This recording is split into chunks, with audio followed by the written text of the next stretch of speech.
Over the years, Star Wars has been home to many iconic characters, and ruthless Separatist leader General Grievous ranks up there with the best of them. From his love of collecting lightsabers to the mysteries of his forgotten homeworld and the reason behind his hatred for the Jedi, I'm Ewan, you're watching What Culture Star Wars, and here are 10 things you never knew about General Grievous. Number 10. Behind the scenes development. Although it's commonly believed that General Grievous was introduced as the new big bad in Revenge of the Sith, he actually debuted over a year earlier when he appeared in the short-lived, non-canon, sort of, micro-series The Clone Wars, voiced by John DiMaggio. Side note, go watch the crap out of that series. It's amazing. And now that it's on Disney+, you have no excuse, so there you go. While the version of General Grievous seen in the cartoon is way more ruthless and, let's face it, cooler than the one depicted in live action, there is a clear through line between the two versions, as in that cartoon, it's Mace Windu who's responsible for Grievous getting his trademark cough. It's also worth noting that whilst actor Matthew Wood would voice the General throughout Revenge and the newer, much more popular Clone Wars TV show, Oscar winner Gary Oldman was originally considered for the role since he was good friends with producer Rick McCallum, but he ended up passing on the opportunity.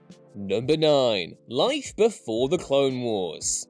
General Grievous's past is a long and complex one, characterized by war, tragedy, and rage, at least if you go off the Legends canon. Born Kameen Jai Shilal on the planet Kali, Grievous was a reptilian humanoid who was brought up by the indigenous Kaleesh to be a great warrior who would help his people in the fight against their greatest enemies, the insect-like invaders, the Emri of the planet Huk. Grievous proved himself at a young age, and according to legend, raked up such a body count against the Emri that he was viewed almost as a god by his people. It was during this period, when he made his way through the ranks of his fellow warriors, that Grievous grew to hate the Republic, who supported his enemies and saw the Kaleesh as nothing more than uncivilized savages. With hatred for the Republic also came disgust towards the Jedi, whose Force abilities made Grievous both envious and enraged. It wouldn't be long until his rage was put to use by the Separatists, but until then he was left on Kali to fight a war which had no end in sight. Number 8. Falling in love and becoming Grievous. During the Kali-Huk War, Grievous met fellow warrior Ronderu Kamur, with whom he formed a strong bond. The deadly pair joined forces in their crusade against the Emri, and according to the Legends continuity, they fell in love, with Grievous even considering her his soulmate.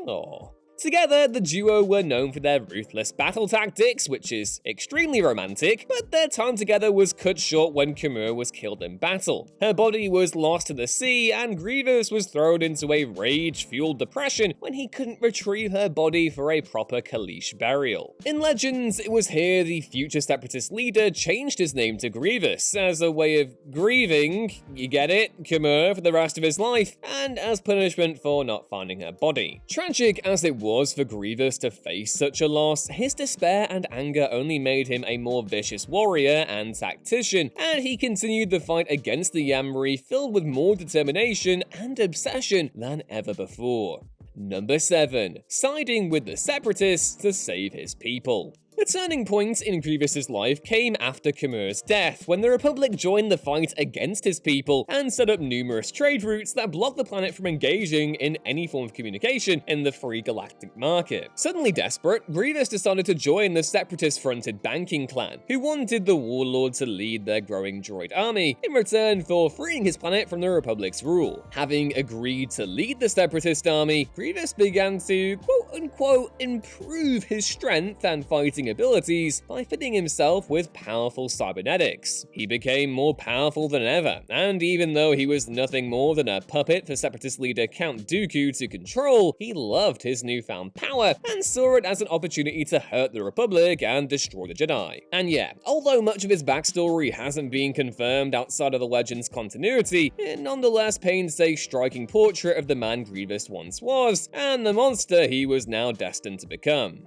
Number 6. The victim of Sith manipulation. There are two stories which explain how and why Grievous became a cyborg, and whilst the more official story is fantastic in terms of its development, the non-canon legend story is far superior in almost every way. The official Star Wars canon basically states that Grievous wanted to be as powerful as he could possibly be, and willingly turned himself into a machine despite his lungs struggling to adapt to his new upgrades and giving him a nasty cough. In the Legends version though, Darth Sidious and Count Dooku plotted to mold Grievous into a killing machine that would best suit their plans. To do so, they bombed the General's ship and blamed it on the Jedi. Grievous's body was almost entirely unsalvageable, and the banking clan used a new form of technology to turn him into a cyborg. This explanation also states that Dooku manipulated his memories and emotions, making him angrier and more antagonistic toward the Jedi. He also used the blood of the late Jedi Master Cypher Diaz to keep him alive whilst his body was rebuilt, and that this made him more powerful because of the blood's Force content. Number 5. Lightsaber training and the MAGNAGUARDS. After being turned into a remorseless killing machine, Grievous was named Supreme Commander of the Separatist droid army, and had his cybernetic enhancements, including his mask and cloak, modelled after his Kalish armor. In order to be at peak strength, he was trained in the ways of lightsaber combat by Count Dooku, despite not being Force sensitive. His upgrades made up for what he lacked in the Force, and he quickly became a proficient duelist, able to wield up to 4 lightsabers at once. It was during this latest development that Dooku commissioned the creation of the MAGNAGUARDS, who Grievous ended up training in the hopes of making them formidable opponents of the Jedi Knights. He even grew to appreciate and respect the droids so much that he had their headpieces and cloaks designed to resemble his former bodyguards on Kali, who had all been killed when Dooku blew up Grievous's ship. Number 4. The Jedi Hunter. With his training complete, Grievous was officially at the peak of his powers, and as the leader of the droid forces, he quickly gained a reputation for his tactical brilliance and uncompromising cruelty. In the Legends canon, Grievous was actually present at the Battle of Geonosis, which kickstarted the Clone Wars, but no one in the Jedi Order even knew he existed because the cyborg had left no one alive to tell the Council about him. He eventually made himself known though, and when he did, he became known for his ability to kill Jedi in lightsaber combat. Though the official canon has his Jedi body count at around 10, with only 1 shown on screen, Legends claims he killed over 50 Jedi during the Clone Wars, and collected each and every one of their lightsabers as souvenirs. One of the General's most impressive feats takes place in the original Clone Wars cartoon, which finds him taking on 6 Jedi Masters, including Ki-Adi-Mundi and Shaak-Ti, and killing most of them. Not to mention Shaggy. I'm still not over that. Number 3. His fraught relationship with the droid army.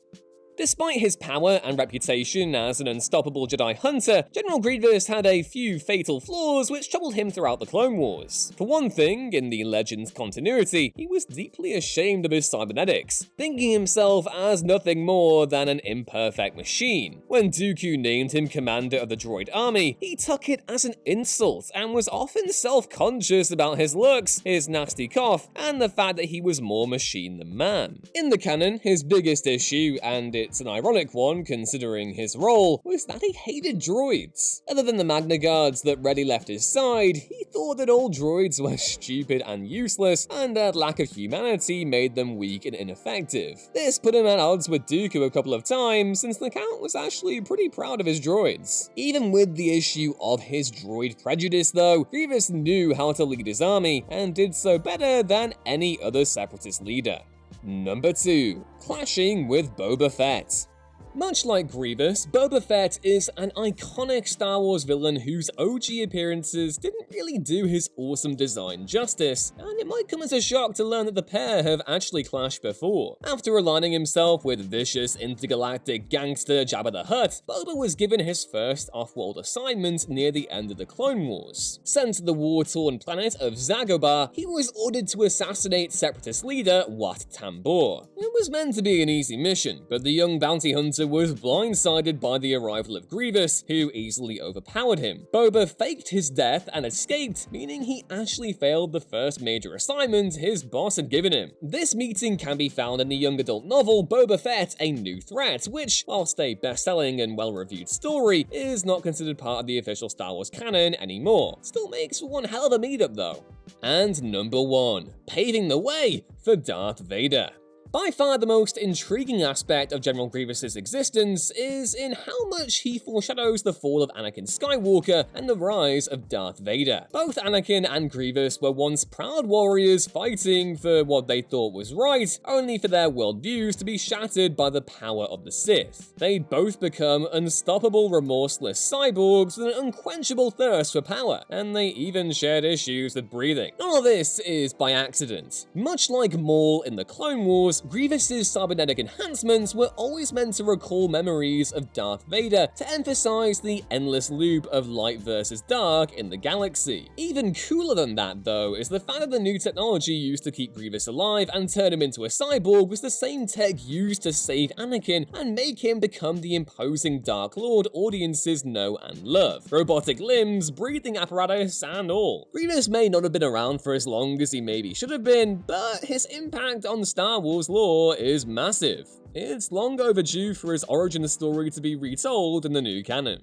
And those were 10 things you probably didn't know about General Grievous. What are your thoughts on the Separatist leader, and are there any other characters you'd like us to focus on in the future? Let us know down in the comments below, drop the video a like if you enjoyed it, and hit the subscribe button so you don't miss another What Culture Star Wars video going forward. I've been Ewan, catch me on Twitter at EwanRuinsThings, and I will hopefully see you next time. Bye!